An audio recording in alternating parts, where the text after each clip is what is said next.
ಸಮಸ್ತ ಕರ್ನಾಟಕ ರೈತ ಬಾಂಧವರಿಗೆ ನಮಸ್ಕಾರ. ನಾನು ರಾಜ್ಕುಮಾರ್ ಭೋಪಳೆ, ಕೃಷಿ ಹಾಗೂ ತೋಟಗಾರಿಕಾ ತಜ್ಞ. ಇವತ್ತು ನಾವು ಉದ್ದಿನ ಬೆಳೆಯಲ್ಲಿ ನಿಂತಿದ್ದೀವಿ. ಇದು 2 ಎಕರೆ ಪ್ಲಾಟ್ ಇದ್ದು ಸರ್ ನಮ್ಮ ಪೂರ ಗ್ರೀನ್ ಪ್ಲ್ಯಾಂಟ್ ಪ್ರಾಡಕ್ಟ್ ಯೂಸ್ ಮಾಡಿ ಬೆಳೆಸಿದ್ದಾರೆ. ಫಸ್ಟ್ ಇಂದ ಲಾಸ್ಟ್ವರೆಗೂ ಏನೇನು ಯೂಸ್ ಮಾಡಿದ್ದಾರೆ ಮತ್ತು ಹೇಗೆ ಮಾಡಿದ್ದಾರೆ ನಾವು ಸಂಕ್ಷಿಪ್ತವಾಗಿ ಸರಿ ಕೇಳೋಣ. ಮೊದಲು ಸರ್ ಪರಿಚಯ ತಗೊಂಡು ನಂತರ ಡೀಟೇಲಾಗಿ ಕೇಳ್ಕೊಳ್ಳೋಣ. ನಮಸ್ಕಾರ ಸರ್. ನಮಸ್ಕಾರ ಸರ್, ನಮ್ಮ ಹೆಸರು ಮತ್ತು ಊರು ಯಾವುದು ಅಂತ ಹೇಳಿ? ಹೆಸರು ವಿನೋದ್ ಕುಮಾರ್ ತುಳಸಿರಾಮ್ ಜಾಧವ್, ಕಲ್ವಾಡಿ ತಾಲೂಕು. ಹಾಂ ಸರ್, ಇದು ಫಸ್ಟ್ ನೀವು ಬಿತ್ತಕ್ಕಿಂತ ಮೊದಲು ಇದರಿಂದ ಏನೇನು ಮಾಡಿದ್ರಿ? ಬೀಜಕ್ಕೂ ಎಷ್ಟೇ ಹಚ್ಚಿದ್ದೀನಿ. ಬೀಜ ಏನು ಬಿತ್ತೋ ಟೈಮ್ದಾಗ ಎಷ್ಟು ಅಂತ ಟ್ರೀಟ್ಮೆಂಟ್ ಮಾಡಿದ್ರಿ? ಎಷ್ಟು ಮಾಡಿದ್ರಿ ಸರ್? ಅದು ಒಂದು kg ಬೀಜ ಅಥವಾ ಇದು ಎಷ್ಟು ಕಿಲೋ ಬೀಜ ಬಿದ್ದಾವ? ಇದು ನಾ ದೊಡ್ಡ ಲೀಟರ್ದಾಗ ತೊಗೊಂಡಿದ್ದೆ. ಅದಕ್ಕೆ 1 ಲೀಟರ್ ತೊಗೊಂಡಿರಿ? 1 ಲೀಟರ್ದಾಗೆ ಥೋಡೆ ಎಲ್ಲ ತೋಲ್ ಮಾಡಿದ್ದೆ, ಹಚ್ಚಿ ಬಿತ್ತಿದ್ರಿ ನೀವು.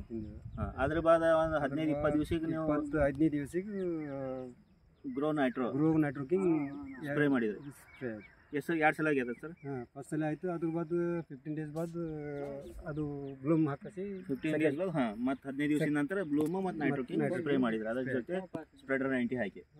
ಈಗ ಸರ್, ನೀವು ಎಷ್ಟು ವರ್ಷ ಹಿಡಿದು ನೀವು ಕೃಷಿ ಮಾಡ್ತಾ ಇದ್ದೀರಿ, ಹೊಲ ಮಾಡ್ತಾ ಇದ್ದೀರಿ? ಹಿಂದಿನ ನಾ ಮಾಡೋ ಕಸಿ 20 ವರ್ಷ ಆಯಿತು. 20 ವರ್ಷ ಆಯ್ತು. ಈಗ ನೀವು ಗ್ರೀನ್ ಪ್ಲಾಂಟ್ ಯೂಸ್ ಮಾಡೋ ಕಸಿ 6ನೇ ವರ್ಷ. 6ನೇ ವರ್ಷ ಆಯ್ತು ಈ ಗ್ರೀನ್ ಪ್ಲಾಂಟ್ ಯೂಸ್ ಮಾಡ್ತಿದ್ರಿ. ಸರ್, ಈಗ ನೀವು ಮೊದಲು ಗ್ರೀನ್ ಪ್ಲಾಂಟ್ ಯೂಸ್ ಮಾಡೋದಕ್ಕಿಂತ ಮೊದಲು ನೀವು ಅವಾಗೂ ನೋಡಿದ್ರಿ, ಈಗಲೂ ಗ್ರೀನ್ ಪ್ಲಾಂಟ್ ಪ್ರಾಡಕ್ಟ್ ಯೂಸ್ ಮಾಡಿನೂ ನೋಡಿದ್ರಿ. ಡಿಫ್ರೆನ್ಸ್ ಏನು ಅನ್ಸತ್ತೆ ಏನು? ಡಿಫ್ರೆನ್ಸ್ ಇದ್ರೊಳಗೆ ಕಾಯಿಗಳು, ಹಾಂ, ಗ್ರೋ ಓಕೆ ಎಲ್ಲ ಸರಿಯಾಗಿತ್ತು, ಬೆಳವಣಿಗೆ ಆಯಿತು, ಮತ್ತು ಹೂವಕಾಯಿ ಆಗಲಿ ಎಲ್ಲ ಡಿಫ್ರೆನ್ಸ್ ಅನ್ಸತ್ತು ನಿಮ್ಗೆ. ರೈಟ್. ಮತ್ತು ಹೂವಕಾಯಿನೂ ಹೆಚ್ಚಿಗೆ ಕುಂತವ್ರೆ, ಮತ್ತು ತಪ್ಪಲು ಭಾಳ ದೊಡ್ಡವಾಗ್ಯಾವ್ರಿ. ಕರೆಕ್ಟ್. ಈಗ ಅದ್ರ ಕಡೆಯಿಂದ ನೀವು ಸರಿಯಾಗಿ ಪ್ರಾಡಕ್ಟ್ ಸರಿಯಾಗದ ಅಂತ ಹೇಳಿ 6 ವರ್ಷ ನೀವು ಯೂಸ್ ಮಾಡ್ತಾ ಇದ್ದೀವಿ. ಮತ್ತು ನಮ್ಮ ಪ್ರಾಡಕ್ಟ್ ಯೂಸ್ ಮಾಡಿ ನಿಮ್ಗೆ ಹೆಂಗೆ ಅನ್ಸತ್ತು ಸರ್? ಆನಂದ ಸರಿಯಾಗ ಬೆಟರ್ ಅನ್ಸತ್ತು. ಮತ್ತು ನೀವು ಅದಕ್ಕೆ ಯೂಸ್ ಮಾಡಿ ಸರ್, ಇದು ಉದ್ದಿಲ್ದೇನೆ? ಉದ್ದು, ಹೆಸರು, ಹಾಂ, ಉದ್ದು, ತೊಗರಿ, ಸೋಯಾಬೀನ್. ಓಕೆ, ಇಷ್ಟು ಬೆಳೆಗಳಿಗೆ ನೀವು ಯೂಸ್ ಮಾಡ್ತೀರಿ. ಓಕೆ, ನೀವು ನಮ್ಮ ಪ್ರಾಡಕ್ಟ್ ಯೂಸ್ ಮಾಡಿ ನೀವು ಸಮಾಧಾನ ಇದ್ದೀರಿ? ಫುಲ್ ಸಮಾಧಾನ ಇದ್ದಾರೆ. ಮತ್ತು ನೀವು ನೋಡ್ತಾ ಇರ್ಬೋದು ಬೆಳೆ ಯಾವ ರೀತಿ ಪೂರ್ತಿ ಮೊಳಕಾಲ್ವರೆಗೂ ಬಂದಿದೆ. ಈಗ ಈ ರೀತಿ ನೀವು ಉದ್ದು ಎಲ್ಲೂ ನೋಡಲ್ಲ.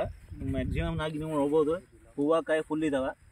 ಮತ್ತು ರೋಗನೂ ಏನು ಹೆಚ್ಚಿಗೆ ರೋಗನೂ ಇಲ್ಲ, ಹುಳನೂ ಇಲ್ಲ, ಹೈಟು ಸರಿಯಾಗಿ ಬಂದೈತಿ, ಫುಲ್ ಫ್ರೆಶ್ ಅದ. ಇದು ಕಮಲ್ ಅಂತಂದ್ರೆ ನೈಟ್ರೋಕಿಂಗ, ಬ್ಲೂಮ, ಗ್ರೋ ಇದ್ರದ್ದು ರಿಸಲ್ಟ್ದಿಂದ ಈ ಟೈಪ್ ಬಂದಿದೆ ಬೆಳೆ. ಸರ್, ನಮ್ಮ ಪ್ರಾಡಕ್ಟ್ ಯೂಸ್ ಮಾಡಿದ್ದಕ್ಕೆ ಮತ್ತು ನೀವು ಆರ್ಗ್ಯಾನಿಕ್ ಆಗಿ ಬೆಳೆಸೋದಕ್ಕೋಸ್ಕರ ನಾವು ನಿಮ್ಗೆ ಧನ್ಯವಾದನ ಅರ್ಪಿಸ್ತೇವೆ. Thank you.